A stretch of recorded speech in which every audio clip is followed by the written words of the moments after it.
Assalamualaikum warahmatullahi wabarakatuh. Bismillahirrahmanirrahim. Allahumma sholli ala sayyidina Muhammadin wa ala alihi wa sahbihi ajmain, amma ba'du. Ja'alana wa iyyakum min ahlil khairi was sa'adah fid dini wad dunya wal akhirah. Amin Allahumma amin.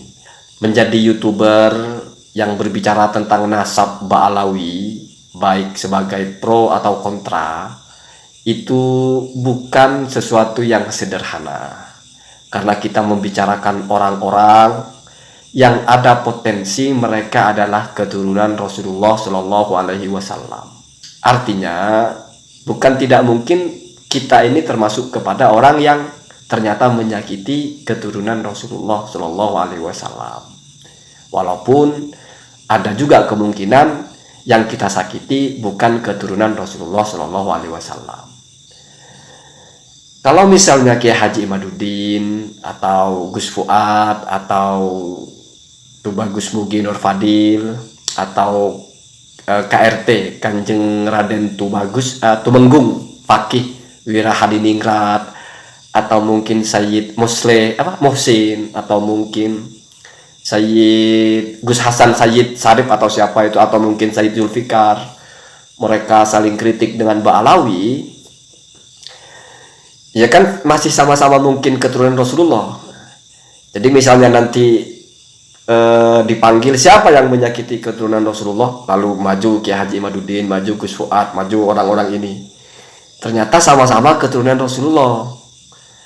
Ya kan lain seorang bapak itu kalau ngelihat anaknya berantem saling pukul pun ya paling dijewer kan. Beda kalau anak kita berantem sama tetangga, sama anak tetangga, ya itu bukan dijewer lagi, tapi mungkin lebih parah kita menyangsinya gitu. Apalagi kalau bapak-bapak di kampung, ya kalau anak kita diganggu nggak mau tahu anak kita yang salah atau anak kita yang benar, pokoknya anak kita diganggu orang gebukin ya. Tapi ya itu harapan satu-satunya. Rasulullah mungkin tidak akan seperti bapak-bapak di kampung.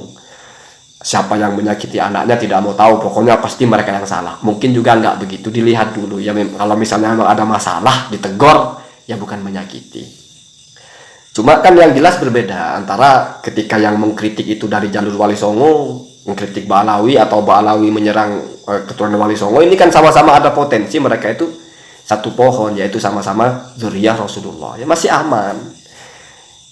Setidaknya ya tadi seperti saya bilang itu, ya hanya orang yang kakaknya berantem sama adiknya, sebagai bapak kan tidak akan menyangsi berlebihan. Kenapa? Karena itu juga anak saya kan begitu. Beda kalau kita orang luar ikut-ikutan nimpuk gitu. Ikut nimpuk kakaknya atau ikut nimpuk adiknya, itu nanti lain resikonya ya.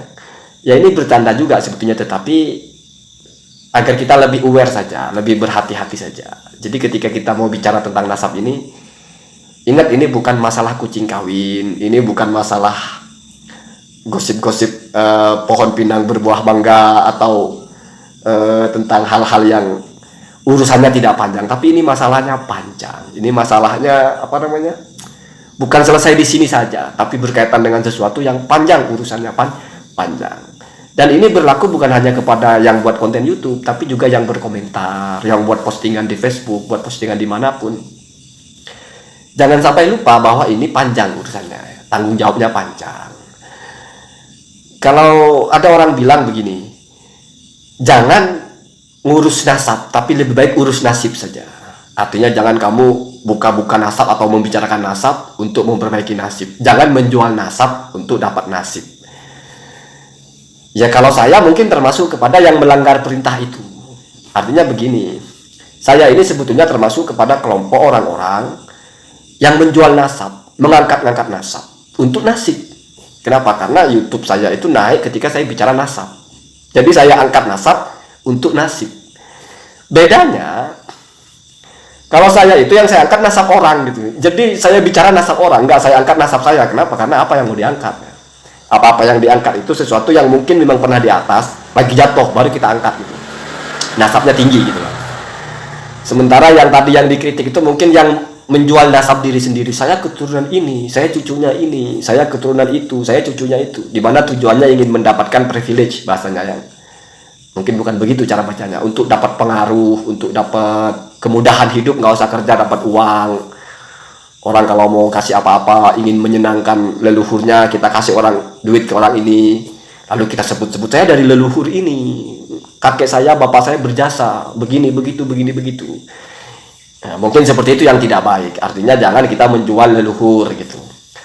Jangan kita ingin mendapatkan keuntungan dari kita sebagai dzurriyyah atau keturunan dari orang-orang baik. Mungkin itu yang tidak baik ya. Ya kalau saya kan bukan seperti itu sebetulnya. Walaupun sama-sama menjual nasab, tapi yang saya jual bukan nasab saya, tapi nasab orang. Saya cuma mau ingatkan, kita bicara apapun itu mesti ada tanggung jawabnya. Walaupun tidak bisa kita menghukumi semua orang itu seperti yang kita pahami. Kenapa? Karena orang itu ada bagian dalamnya, ada bagian hatinya, ada bagian orang yang tidak tahu. Ada satu falsafah itu, satu ucapan saya pernah dengar dari Habib Ali Al-Jufri kalau tidak salah. Ra'sul kholal al-hukmu bima fi sodri al-bashar. Jadi kamu akan salah kalau sudah berani menghukumi tidak sesuai dengan domain hukumnya. Kamu sudah menghukumi orang berdasarkan hatinya gitu ya. Jadi ada orang datang ke kamu membuat hukum kepada orang itu sesuai dengan isi hatinya. Artinya kamu menebak hatinya. Oh, orang ini datang ke sini mau menghina saya. Seolah-olah kita sudah tahu apa hatinya itu. Itu tidak boleh begitu ya. Mesti salah. Kenapa? Karena jangankan orang lain, orang-orang dekat kita saja kita belum tahu apa isi hati mereka. Dan kalau secara historis kan pernah ada sahabat itu disalahkan oleh Rasulullah karena tidak menerima ucapan orang, tetapi lebih berpegang kepada keyakinan orang ini tentang isi hatinya. Itu salah. Itu bertentangan dengan asas dalam menghukumi. Innama umirna an nahkum bid-dawahir. Jadi hukum itu kita memberlakukan kepada orang itu ya dari yang kita nampak saja, tidak perlu kita tahu seluk-beluknya. Maka saya tidak akan berbicara, oh ini Habib ini mempertahankan nasabnya karena dia tidak mau hilang pengaruhnya. Enggak, itu masalah hati. Ya. Siapa yang tahu hati orang? Oh ini nyerang-nyerang Habib karena dia kalah pengaruh. Enggak boleh saya begitu. Kalian juga tidak boleh begitu ya.